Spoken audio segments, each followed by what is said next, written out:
Husanov hech qanday sumka ham olib kelgani yo'q. Hech narsa yo'q. U faqat futbol o'ynash uchun keldi. Tottenhamga qarshi o'yinda Abduqodir yana o'zini top darajada ko'rsata oldi. Ketma-ket 4 ta muhim bahsda Newcastle, Real Madrid, Liverpool va Tottenhamga qarshi o'yinlarda asosiy tarkibda o'yinni boshlab to'liq harakat qildi.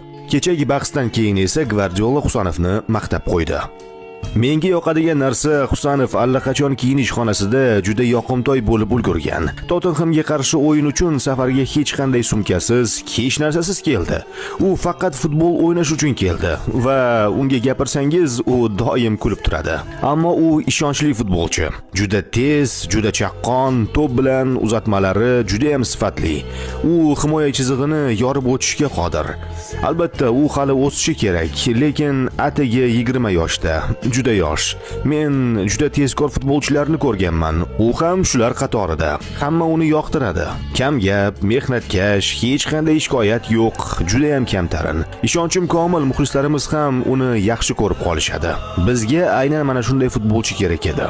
Chelsea ga qarshi o'yin bilan debyut qilish bu oson emas edi. Nima bo'lgani hammaga ayon, lekin u keyingi kunlarda juda sokin bo'ldi va o'zini qo'lga oldi. So'nggi o'yinlarda juda yaxshi harakat qildi.